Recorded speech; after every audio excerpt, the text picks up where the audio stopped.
आता गावागावात जाऊन मंदिरा बांधत्या, तसा जर तुम्ही गावागावात जाऊन वाचनालय उघडली तर तुमची पोषा तुमचा भाऊ कोणीतरी तिथं जाऊन शिकल आणि मग पोलीस कलेक्टर IAS हे पदावर पोहोचतील आणि आपलेच लोकांची सेवा करतील.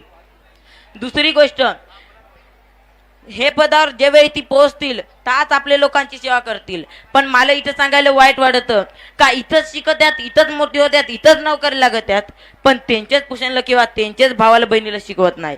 तर त्यांनाही हात जोडून विनंती आहे का तुम्ही तुमचा मागचा इतिहास आठवा, तुम्ही कोणत्या हालाकीच्या परिस्थितीतून शिकलास त्या आठवा आणि मग मागा फिरून पहा. आपला समाज अजून तुमची वाट पाहतोय. आता मला आपल्या आदिवासींचा, आपला पहिला आदिवासी समाज आणि आताचा आदिवासी समाज याच्यात फरक काय, तर नीट आहे का, जाम फरक आहे. आता मला सांगा, शिकेल किती लोक आखाती पोळा होळी हे सणांना हजर राहतात, कमीच राहतात. ती दिवाळीला शहरात राहून जाम वस्तू घेतात, नवरात्रात दांडी नाचायला जातात, पण तेच पोषणला हे सण दाखवायला आणत नाही. तर त्यांनाही हात जोडून विनंती आहे का तुम्ही तुमच्या पोषणला हे सण दाखवा, ताच आपली संस्कृती टिकल आणि ताच मी सांगेन का हा आपला आजचा दिवस कामाला आला. दुसरी गोष्ट, पहिले आपण कोठे गेलो का आपली भाषा बोलायचो, कोठे गेलो कारण आपल्या भाषेचा आपल्याला अभिमान होता. पण आता इथून 1 वर्ष जरी बाहेर गेला तरी आपण आपली भाषा विसरतो, 1 वर्षात भाषा बदलते. तर मला सांगा 25 ते 20 वर्षाची भाषा तुम्ही कधी विसरसाल तर नाही. तुम्ही त्यांच्या पुढे बोलायला लाजते, आपण लाजतो, तर त्यांची भाषा काय कामाची. आपल्या भाषेत जेवढा गोडवा आहे तेवढा त्यांच्या भाषेत नाही. तर मला असं वाटतं का शिक्षण घेऊन उपयोग काय. दुसरी गोष्ट, पहिले लुगडा चोळी धोतर बायांच्या डोक्यावरून फडकी पडत नव्हती. पहिले काय रुबाबदार पेहराव होता तो. पहिले बाया पोट झाकत आणि तोंड उघडाच होत, पण आता मात्र आत्ताच्या बाया तोंड झाकत आणि पोट उघडाच होतात. तर मला असं वाटतं का शिक्षण घेऊन उपयोग काय. दुसरी गोष्ट, आता काही जण शहरात राहून सकाळी सकाळी वडापाव मिसळ खात्यात, येळच त्या वेगळा जेवण राहतं. पण जेवढी चव बांधावर बसून नागलीची भाकर, तेवढ उडदाची डाळ आणि मिठाचा ठेचायला राहते तेवढी पिझ्झा बर्गरला नाही. मी असं नाही सांगा तुम्ही खाऊ नको, त्या पण खा, पण आपले आदिवासी लोकांचा नागलीची भाकर खा, उडदाची डाळ खा.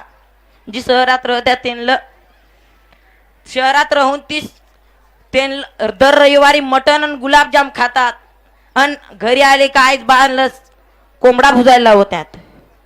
तर मी तुम्हाला असं नाही सांगा का तुम्ही कोंबडा खाऊ नको, खा, पण तुम्हाला हात जोडून विनंती आहे का तुम्ही तुमच्या आई बाळालाच कधीतरी त्या शहरातला जेवण घेऊन या, त्यांना खाऊन पाहू देस. दुसरी गोष्ट, आता इथं तारपा डान्स झाला, ते डान्स झाला, आधी ते आम्ही आमच्या गावात पाहिलं तर तारपेवर नाचत डोलावर नाचत, पण आता हे फक्त 9 तारखेलाच पाहायला भेटत. हे तारपा ढोल यांवर किती जण नाचतात, कमीच जण नाचतात. ते आपला आदिवासीच, पण ते अडाणी आणि त्याच्या बाजूला शूटिंगा काढाय त्याचे दुप्पट, हे आताही चालू आहे इथं. ते कोण आपलंच आदिवासी, पण ते शिकेल थोडं. तर मला असं वाटतं का शिक्षण घेऊन उपयोग काय. सगळं जर तुम्ही शूटिंगात काढसाल तर नाचल कोण आणि नाचला नाही कोणी तर पाहल कोण. तर सगळी तुमची शिकेल आईच बाहेर जबाबदार आहेत. तर त्यांना हात जोडून विनंती आहे का तुम्ही तुमच्या पोषणला हे सण दाखवा, आपली संस्कृती शिकवा, ताच मी सांगेन आपला आजचा दिवस कामाला आला. आपल्या देशात मणिपूर राज्यात एक आदिवासी आई सोबत जी वाईट घटना घडली तिचा तुम्हीच विचार करा. काही जण असे आहेत ते आपल्याकडे अजून वाईट नजरेनेच पाहतात.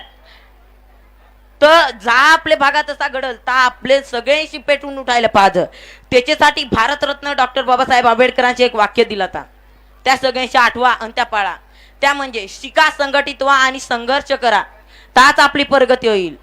दुसरी गोष्ट, आज आपण हा सण मोठ्या आनंदाने साजरा केलाय, पुढच्या वर्षी करू, पण आपला हा संस्कृती विचार परंपरा वेश भाषा विसरताच नको. आज जसा प्रत्येकाच्या मोबाईल हे सणाचा स्टेटस आहे, 1 दिवस 24 तासात निघून जाईल.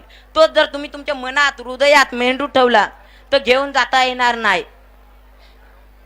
आता मी चाळून भंगलून तुम्ही ऐकून भंगलीस.